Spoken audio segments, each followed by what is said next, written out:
Welcome to the Future of Work Live. Hosted by Mark Salisbury, author of the new book, Socrates Digital for Learning and Problem Solving. Each 25-minute episode with Mark and his guests prepares you for the upcoming new world of work.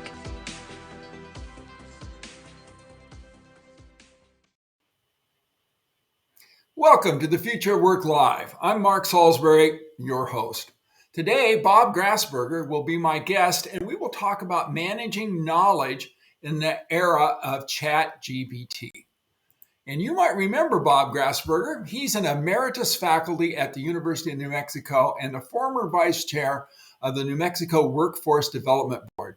While working on knowledge management projects in the early 2000s, Bob became interested in the idea of social capital and how it affects both work, productivity, and innovation. Over the last years,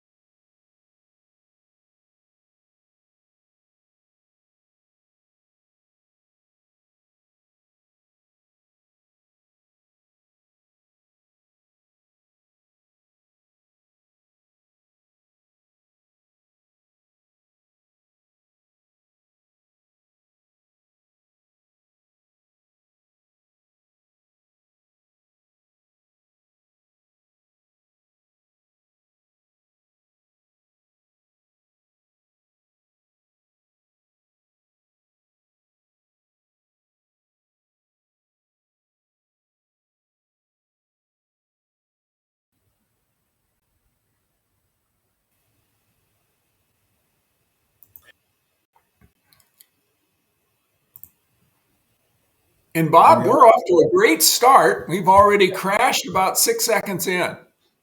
Yeah, I wondered whether we were lost in space there for a while, Mark. No, we were definitely. So, okay. And so I guess we're going to start out with whatever you want to talk about. How's that? And then we're going to get to what is ChatGPT, but I think you have a little introduction for us. Oh, so we are live right now, right, Mark? Yes, We are live. A lot of people have wondered if I've been live for a long time. Well, it's fabulous to be here with you live. So I think that what I wanted to talk about, I mean, there's a lot of angst anymore about will robots take over our jobs? Will I lose my job because of these new smart things? And I think for context, I just want to start off by asking people to remember there was a book that came out in 2014, I think, by Brynjolfsson and McAfee called The Second Machine Age.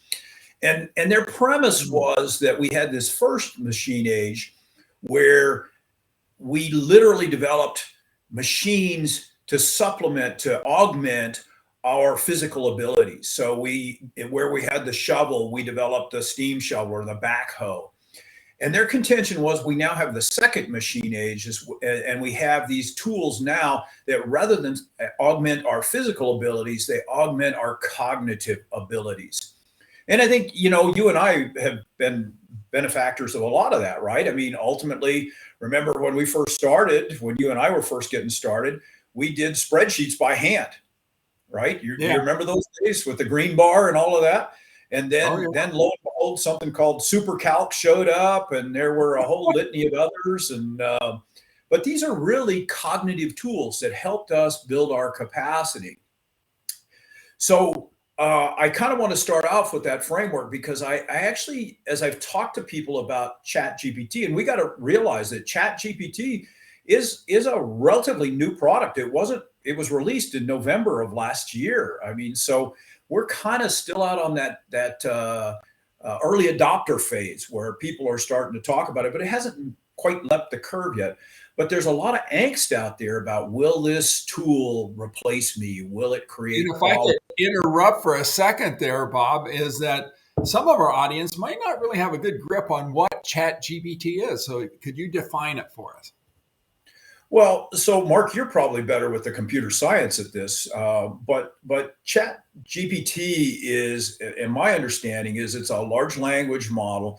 It's an AI chatbot that allows us to be conversational, to ask and get responses from this model about various questions we'd pose. And one of the things that I think makes it so unique is that literally while you're engaged with it, it feels like you're having a conversation with another human being. Now, you probably understand more about what the mechanics of it are than I do. I mean, with your background. So, Well, and but I have to tell you that I'm really impressed with it. That it does a number of things really well. I've played around with it too. And one of the things is you can look up stuff, you know. So, for example, a topic I looked up recently is basically Bloom's taxonomy. So it just pulls that up, tells you what the categories are, and then you can ask, well, has anyone revised that? And it comes up with Krathwell's revision. And then what you can do is you can say, can you summarize this in 200 words? And it does, and much better than most people, and certainly much, much faster. So that brings us to our next question is can this really help us innovate? Because I know you've been thinking about this. yeah, so indeed, I've done a lot of the testing like you have, and I've asked some of these relatively complex questions, and you and I have had some conversations with some of our colleagues about it. One of our more witty colleagues said we should just give it a degree because it does better than our students have done in terms of summarizing, et cetera. But I wanted to actually know what this question that you posed. Can I actually utilize this tool to help me be more innovative, to be more creative? And, you know, creativity is kind of the seed of innovation. And ultimately, no, to ask ChatGPT to innovate, it's not going to be able to do that on its own, because it's just going to go out and it's going to hit all of these thousands of sources and extract data. It's going to bring stuff back. Where it can help us, again, is this idea of augmentation, but it requires that I participate, that I be smart as well. And so I can ask it to do a number of things. I think one of the areas that I looked at initially is, can it problem solve? Yeah. And it can problem solve to the degree that it has information out there that it can extract and synthesize. But it's not going to come up with some kind of creative new solution, right? That's really where it's not going to perform. And that again is where I think you and I need to step in. You know, the other thing is I don't know if you've noticed this, and I ask questions predominantly in the human performance space. It's only as smart as we are smart, right? Because sometimes it brings back, have you had this where it brings back answers and you're like, yeah, that's not quite right. And I noticed the other day I was playing with it, and it was me actually that didn't help, because I said, tell me about Brinkerhoff's 6-box model. And it came back with a big rant about this Brinkerhoff 6-box model. And then I realized it's not Brinkerhoff's model, it's Binder's 6-box model. And so I had to tell it, I've erred. And it's quite fascinating what they've done, that it interacts with you. I said, I've made a mistake. It wasn't Brinkerhoff, it was Binder. And it apologized to me. So I was kind of astounded at that. So it is quite conversational.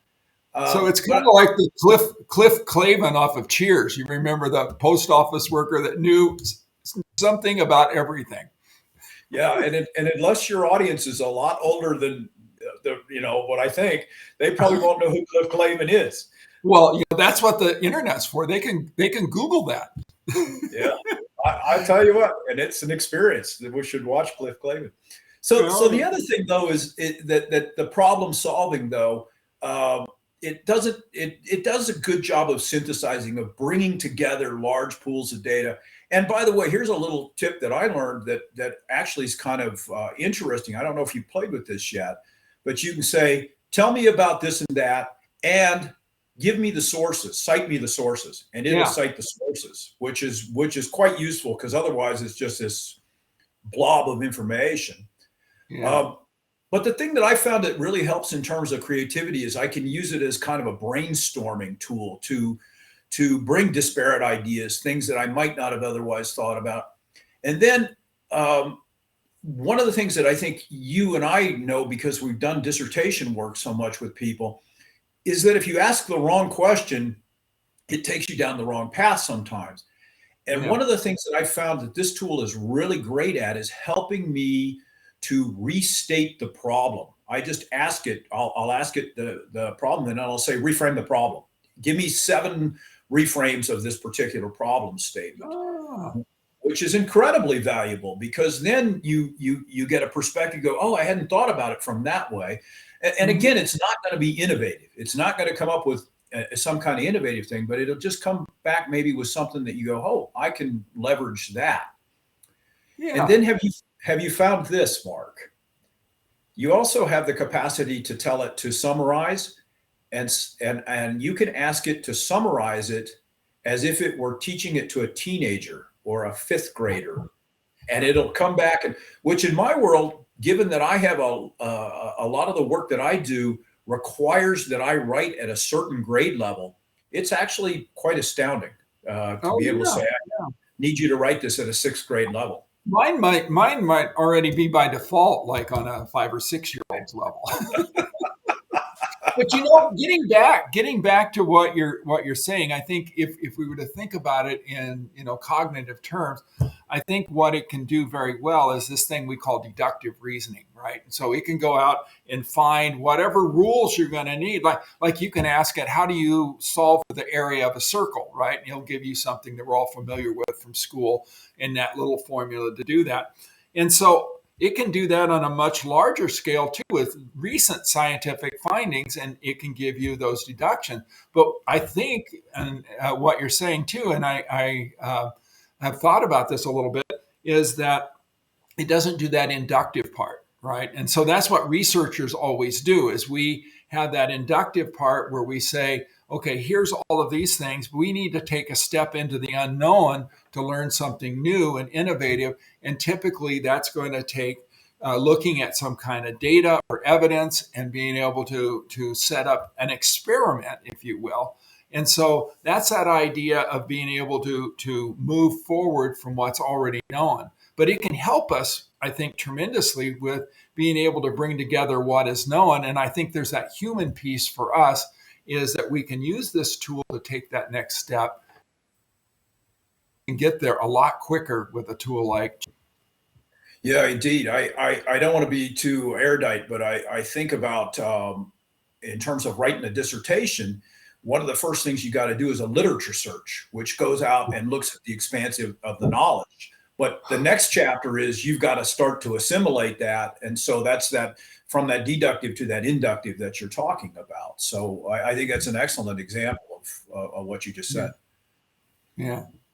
It is funny how a lot of times the things that we joke about tend to come true. When I worked at a large aerospace company in the Seattle area, and we had a military funding to come up with at that time was a very innovative kind of computer program that could basically understand text messages in the intelligence area, right? And so that they get, and the whole problem is you've got thousands, if not hundreds of thousands of these messages that you're doing every hour, right? And how can a person can't read all of these. And so we worked on this, and we worked on things that we recognized from ChatGPT that have matured a lot since then, but these language models and things to be able to understand what these messages are. And one of my colleagues joked that, we're doing this work on this side, but somebody's going to have to read all of this intelligence. So we can actually create a program that's going to read all the intelligence and then summarize it for us. And then we started to laugh and said, well, now we don't even have to do anything as people. We can just have machines make up stuff, pump it out to other people or other machines, and they digest it, and then they send it on to the arc on the golf course. So it's kind of come So full so circle. so you remember since you came out of that space, there's a thing called Moravec's paradox, and Moravec's paradox is that we can teach machines things that we see as that are hard as humans, right? So logic and mathematics and all that. But the paradox is that the things that we as humans think are easy is very difficult to teach machines, right? The walking and the communication and all of that. And so I think that's one of the reasons when you start thinking of that paradox, it's going to be a long time before humans can actually, or before machines can actually do that, some of those, that human work, that human lift work that we do. So I don't think we've got to be overly concerned about that day coming. However, that said, I will tell you that you can, what I've played with this a little bit is I've taught it to learn by reading articles that I've written that are online. I point it to it and I say, read this and summarize this or whatever.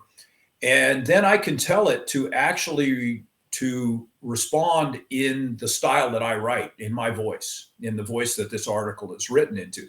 So that does kind of push to where your friends were talking about, right? Yeah. And then I also think about, what does this actually mean in terms of productivity? And so, one of those friends that I worked at that company, one of them had a saying that a lot of people have made a good living copying out of one notebook into another one. And I've always kind of, I don't know, for some reason remembered him saying that. But if you think about how ChatGPT could affect entire industries, okay, let's say, look at people who are developing environmental impact statements, right? And you got and reports, and you got somebody who specializes in that, and they're educated, and they bring all that expertise, and they might make a dozen of these reports each year. Well, now you might give that person something like ChatGPT, and now they generate about 150 of those reports. So what is that going to mean? So that brings us to, will it take everyone's job at the end of the day? Yeah, and I agree. That's a concern that, I was thinking the other day, I'm in process of writing a journal article, and I asked it to pull together. I asked it a question that was a pretty compound question, and remember, you can append these questions to ask it to do it certain ways. Write it 7 paragraphs, write in 600 words, et cetera, et cetera. But I asked it to write an introduction to a journal article that I'm writing. And lo and behold, it kicked it out, and then of course my obligation is to go back and understand, is that legitimate? I mean, we're making this thing sound like it's this fabulous, wonderful tool. We got to remember there's still some problems with this tool, right? I mean, it has this. It sometimes writes really plausible sounding, but incorrect, nonsensical answers, and if you're not aware of that, if you don't bring your human side to it, as a matter of fact, they call it artificial intelligence hallucination, where it literally just makes stuff up. So I think that we're still going to be, but indeed, I see that in the writing profession and all, especially if you've got like your example there, where you have somebody that's writing a document that's kind of a template that's going to be utilized over and over again. I suspect that if you got that and you put that in and you trained it up, that you could basically put yourself out of business, or your productivity could go way up, right? Or the positive side. I just finished up a letter working with other people on a committee for a recommendation for promotion for another one of our professors here at the university that I work at. And I probably have put, I don't know, 8 hours into this letter. And I'm thinking, if I had it did cross my mind, but I didn't do it. But if I used ChatGPT, that I could probably write a better letter. It's grammatically better than what I would put out, use probably more precision with the words. And it would have probably taken me an hour, not 8 hours. Right. And so, but it would always be my responsibility to make sure that it's correct. But I think the actual mechanics of writing would be better than what I would have, that I ended up doing. So I just think that's fascinating. I agree. The thing that I was talking about with the front end of this journal article, what I was dealing with was stagnation. As a writer, sometimes there's days that you just go, man, and the old rule of thumb, just start typing, just start running. Well, that's great. That's, but you end up sometimes with just garbage after 2 hours of writing. This thing cranked out in 45 seconds. And I was like, well, I'm not going to utilize it in the form that it comes out, but it gives me an idea of how I might approach this and what I might want to say here. I'm with you. It's like if you need to dig a ditch, which do you want to dig it with, a shovel or a backhoe? Yeah. And this to me is kind of a cognitive backhoe, if you will. Yeah. Yeah. So it is actually interesting to look at this, and so let's take a step backward a little bit and talk a little bit about this innovation, because we can generate a lot of stuff, but how would this work, say in a scientific setting? Would you say that this is a tool that could accelerate, say R&D work at a company? Do you have any visions on that? Yeah, I think that really. So I don't know if you know the literature is pretty rich in all of these various kinds of tools for how we can be more creative. There was one years ago called a whack in the side of the head, and there's another one called Thinker Toys. Do you remember these? I Yeah, mean, it's like, yeah. they're still pretty fabulous, right? And it's how to, and if you work in the space that you and I work in, where we're working with org development or things like that, these are really great tools for getting a group of people to work together and come up with these disparate ideas so that at least you can move forward on them. I think we can utilize ChatGPT similarly as a partner, for example, for brainstorming, right? In that it's going to reach out and it's going to pull in ideas from places that we might not have thought about, right? That's the value of sitting in a room with people and brainstorming. If you can keep them from going down a trail where they get locked in on an idea and they just want to beat that one drum. But it can actually bring multiple, perspectives. And then I think if you were to utilize this in a group, let's say, and say, all right, Mark, you go out and you run a little ChatGPT background and see what you come up with, and I'll go run out. And then when we come back face to face, there are certain ideas that are going to spark things from you or in you that we wouldn't have otherwise thought of. And so I think that that's kind of an example of a potential where we could utilize this tool as as an augmentation rather than a replacement. Okay. And then there's this idea of, it seems to me like it could be a way of being able to manage what we collectively know, right? And in organizations, right? That we could actually, remember, you and I worked on a project it was for one of the national laboratories, and it was for them to be able to instantly report on any of their projects, right? And can you imagine having this tool then and being able to match it to your audience? And so it seems to be like this is a great way to work in this area you and I have worked in for managing our knowledge, to be able to build on what we already know, because, all of that with human beings tends to slip away. Right. And that was our discovery, right? That we put in these huge knowledge bases, and that invariably although we had this knowledge tagged and meta tagged and what have you, that people would still scream across the thing, "Hey, Tom, how do you do that? Or where is that file located?" And so I think that this would actually, because it's like having a conversation with another, you could ask this AI, where is that thing, and get it. Now, the flip side, though, Mark, is remember, we worked with the nuclear weapons complex. That's not the kind of thing you would want out there in the public domain, right? Yeah, that's exactly right. And so let's come in for a landing now, because, man, does our time go fast here. So the takeaway, as I understand it, is ChatGPT is just another tool. So would you like to speak to that and wrap it up for us? Okay, so here's what I'm going to tell you. Here's my takeaway. It's not going to create for you. It's not going to innovate for you, but it will augment your process. It'll help you do virtual brainstorming. It'll help you do a big literature search so you can see what's out there.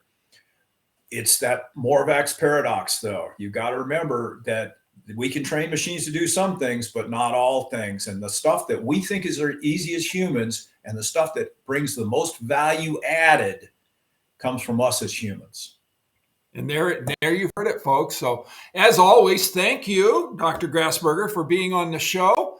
And that's going to be a wrap for us now. So see you next time, folks, on the Future of Work Live.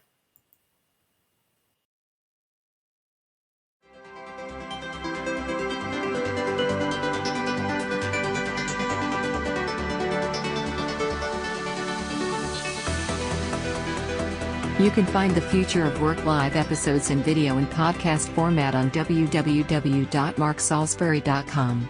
Additionally, YouTube hosts the video episodes on the Future of Work channel, and Apple, Spotify, and Google host the podcasts.